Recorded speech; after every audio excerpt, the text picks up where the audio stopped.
பஸ்த நாமத்துக்கு ஸ்தோத்திரம்.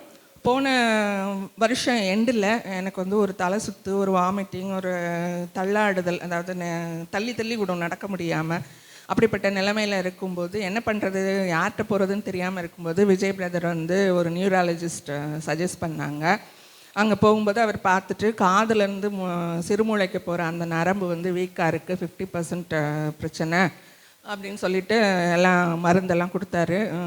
ஒரு ஸ்நாக்ஸ் மாதிரி நிறையா மருந்து. கொஞ்சம் பயமாகவும் இருந்தது, கொஞ்சம் வருத்தமாகவும் இருந்தது.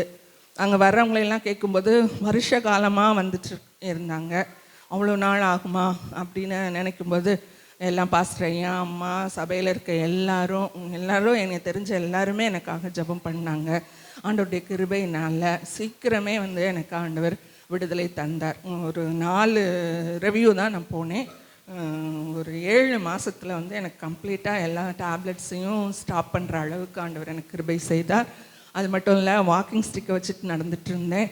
அதையும் ஆண்டவர் மாற்றி தந்து என்னை நடக்க செய்தார். சங்கீதம் 40:2 அது வந்து NLT இங்கிலீஷ் வெர்ஷனில் எப்படி இருக்கும் அப்படின்னா, he ஸ்டெடிட் me while I was walking அப்படின்னு. நான் நடக்கும்போது என்னை ஸ்டெடி பண்ணாரா. நான் தள்ளாடிக்கிட்டு தான் இருந்தேன். ஆண்டவர் வந்து அந்த தள்ளாடுதலை எல்லாம் மாற்றி நல்லா ஸ்டெடியாக நடக்க உதவி செய்தார். கர்த்தருக்கு மகிமை உண்டாவதாக. இது வந்து என்னுடைய பர்சனல் சாட்சி. அடுத்தது வந்து பாஸ்டர் அம்மா வந்து ஜெபக்குழுவில் இருக்கிற சாட்சிகளை பற்றி சொல்லி சொன்னாங்க. இந்த சபையில் இருக்கிற எல்லா விசுவாச குடும்பங்களுக்காக மற்றும் எல்லாருக்காகவும் ஒரு 5 பேர் சேர்ந்து ஒவ்வொரு நாளும் 1 மணிலேருந்து 2 மணி வரைக்கும் நாங்கள் சேர்ந்து ஜெபிக்கிறோம். பெரிய ஒரு தலைப்பு அப்படின்னு பார்த்தீங்கன்னா சபையின் ஊழியங்களுக்காக, அதுக்கப்புறம் சபை மக்களின் பொருளாதார வளர்ச்சிக்காக, அதுக்கப்புறம் சபையில் உள்ளவங்களுடைய குணத்துக்காக, சுகம் பலனுக்காக, அப்புறம் சபையில் மக்களின் வந்து நலனுக்காக, அப்புறம் வந்து ரட்சிப்பு, குடும்பங்களின் ரட்சிப்புக்காகவும் காரைக்குடியின் ரட்சிப்புக்காகவும் நாங்கள் ஜெபம் பண்ணுறோம். அதில் வந்து நிறையா காரியங்கள் ஆண்டவர் வந்து எங்களுக்கு பதில் தந்திருக்கிறாரு. 1 வருடம்னு எனக்கு கரெக்டாக நான் வந்து பண்ணி வைக்கலை. இந்த இதை ஆரம்பித்ததுலேருந்து எழுதி யார் வந்து என்கிட்ட எந்த ஒரு குறிப்பு சொன்னாலும் எழுதி வச்சுக்குவோம். அப்புறம் அதை பார்த்து நாங்கள் ஜெபம் பண்ணுவோம். பேர் சொல்லி ஜெபம் பண்ணுவோம். யார் எங்கள்கிட்ட சொன்னாலும் அவங்க பேரை சொல்லி ஜெபம் பண்ணுவோம். இல்லாட்டி எங்களுக்கு தெரிய வந்ததுனாலும் அவங்க பேரை சொல்லி அவங்களுக்காக ஜெபம் பண்ணுவோம். அப்படி ஜெபம் பண்ணதில் சுகவீனமாக இருந்தவங்க வந்து கிட்டத்தட்ட 45 பேர். இது வந்து 1 வருஷம் இல்லை, நீங்கள் என்னை மன்னிச்சுக்கோங்க, கொஞ்சம் நாளாகவே இது ஆரம்பித்ததுலேருந்து ஒரு 40-45 பேருக்கு நல்ல சுகம் கிடச்சிருக்கு. அதில் நீங்கள் ஸ்பெசிஃபிக்காக நீங்கள் நினைக்கணுன்னா ஆபிரகாம் பிரதர், அவங்களாம் 2 வருஷம் ஆயிடுச்சுன்னு நினைக்கிறேன். அப்புறம் டோரா சிஸ்டர், இந்த மாதிரி வந்து செல்வி சிஸ்டருடைய மருமகன், அப்புறம் வந்து ராஜன் பிரதருடைய மருமகன், இப்படி அந்தந்த நாட்கள்லாம் யார் யாருக்கெல்லாம் உடம்பு சரியில்லைன்னு வந்து சொல்கிறாங்களோ, பாஸ்டர் அம்மா வந்து கூப்பிட்டு சொல்லுவாங்க, இந்த மாதிரி அவங்க ஹாஸ்பிட்டலில் இருக்காங்க, நீங்கள் ஜெபம் பண்ணுங்க. டோரா சிஸ்டர்லாம் இப்போ தான் வந்து கீழே விழுந்துட்டாங்க, ஆக்சிடெண்ட் ஆகி அவங்கள நாங்கள் தூக்கிக்கிட்டு ஆஸ்பத்திரிக்கு போகிறோம் அப்படின்னு சொல்கிறத வந்து சொன்ன உடனே நாங்கள் எல்லா 5 பேரையும் கூப்பிட்டு ஒன்றா சேர்ந்து நாங்கள் உடனே ஜெபிப்போம். அந்த மாதிரி வந்து நாங்கள் ஜெபிச்சதில் ஆண்டவர் வந்து அநேக பேருக்கு நல்ல சுகம் கொடுத்துருக்குறாரு.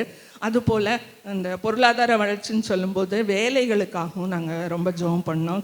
விசுவாச குடும்பங்களில் உள்ள பிள்ளைகளின் வேலைக்காக ஜானட் இருக்கா, ஜாஷ்வா இருக்காங்க, அப்புறம் வந்து நிஷான்னு ஒரு டாக்டர், அவங்களுக்கு கவர்மெண்ட் ஜாப் கிடச்சிது.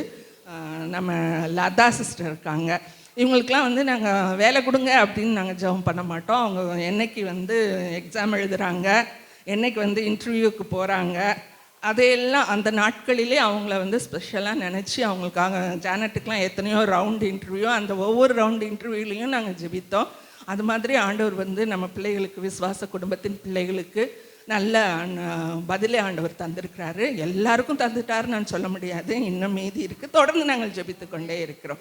அதுபோல் இன்னும் வந்து திருமணத்துக்கு காத்திருக்கிறவர்களுக்காக ஜெபித்தோம். ஆண்டவர் நிறைய திருமணங்கள் நடத்தும்படியான கிருபையை கொடுத்துருக்கிறாரு. இன்னும் காத்திருக்கவங்க இருக்கிறாங்க, அவங்களுக்காக ஜெபம் பண்ணிகிட்டு இருக்கோம். நம்ம ஸ்டெஃபி, அப்புறம் வந்து சசி பிரபு, அதுக்கப்புறம் ஜெனிஃபர், ஷாலினி, சொர்ணாம்பிகை, எஸ்தர், பழனி, அதுக்கப்புறம் ராஜ்குமார், அதுக்கப்புறம் ராமு, ஸ்டீஃபன், எழில் பிரியா, இவங்களுக்காகலாம் நாங்கள் ஜெபித்தோம். அவங்களுக்கெல்லாம் கல்யாணம் ஆயிடுச்சு. அவங்க சிலர்லாம் தங்களுடைய துணைகளோடு இங்கே இருக்கிறாங்க. கர்த்தருக்கு ஸ்தோத்திரம். அதுபோல் குழந்தை பாக்கியத்துக்காகவும் நாங்கள் ஜெபித்தோம். அதுலேயும் ஒரு சிலருக்கு வந்து குழந்தை பாக்கியம் ஆண்டவர் கொடுத்துருக்குறாரு. எழில் பிரியாவுக்கெலாம் வயசாயிடுச்சு, ஹை ரிஸ்க் அப்படிலாம் சொன்னாங்க. ஆனாலும் ஆண்டவர் வந்து அவங்களுக்கு ஒரு கனியை கர்ப்பத்தில் கொடுத்துருக்குறாரு. பிப்ரவரியில் டியூ இருக்குது. அது மாதிரி அவங்களுக்கு டியூ ஆகி அவங்க குழந்தை பிறக்கிற வரைக்கும் வந்து நாங்கள் ஜெபிப்போம். அது மாதிரி நம்ம பெனிஷாவுக்கும் நாங்கள் ஜெபித்தோம் குழந்தை பிறக்கிற வரைக்கும். அதுபோல் இன்னும் மற்ற லிசிக்கு ஜெபம் பண்ணோம், ஐஸ்வர்யாவுக்கு ஜெபம் பண்ணோம். இந்த மாதிரி யாரெல்லாம் திவ்ய பாரதி கொஞ்சம் காம்ப்ளிகேஷன்ஸ் இருக்குதுன்னு சொன்னாங்க, அவங்களுக்காக ஜெபம் பண்ணோம். இப்படி யார் யார் வந்து எங்களுக்கு அவங்க வந்து கேரியிங்காக இருக்காங்கன்னு நாங்கள் பார்த்துட்டோன்னா அவங்க பேரை கேட்டுட்டு அவங்களுக்காக நாங்கள் ஜெபம் பண்ணுவோம். அந்த மாதிரி அநேகரை வந்து குழந்தைய பெற்றெடுத்தாங்க. குழந்தை பாக்கியம்னு கிடச்சிது அப்படின்னா வந்து நம்ம பிரகாஷ் நந்தினிக்காக ஜெபித்தோம். அதுக்கப்புறம் பார்த்திங்கன்னா எழில் பிரியாவுக்காக ஜெபித்தோம்.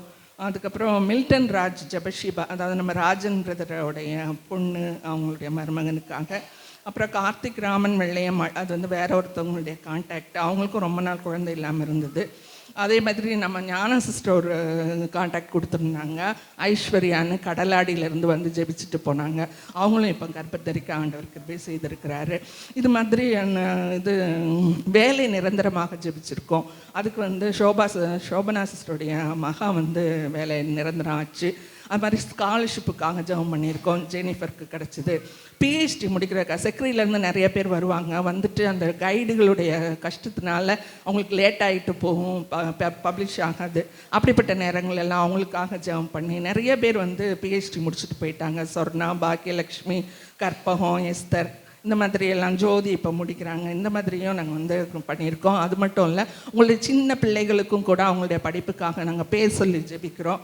அது மாத்திரம் இல்லை, அவங்களுடைய அட்மிஷன், அவங்க 10th 12th எல்லாம் எழுதும்போது அவங்களுக்காக பேர் வச்சு ஜோம் பண்ணி அவங்க அட்மிஷன் வரைக்கும் நாங்கள் ஜோம் பண்ணுவோம். அந்த மாதிரி யாபேஸுக்கு அட்மிஷனும் எல்லாம் நம்ம ஏஞ்சலினுக்கு கூட அட்மிஷனுக்காக ஜெபம் பண்ணியிருக்கோம்.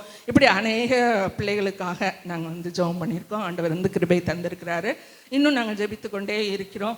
எல்லாம் எங்கள் ஜெபத்தினால நடந்ததுன்னு நான் சொல்ல வரல, எல்லாருமா தான் சேர்ந்து ஜெபம் பண்ணோம். ஆண்டவர் கிருபை செய்கிறார், கிரியை செய்கிறார், இன்னும் செய்வார். இன்னும் நாங்கள் ஜெபிக்கிறோம். கர்த்தராகிய இயேசுவுக்கே மகிமை. ஆமென், ஆமென்.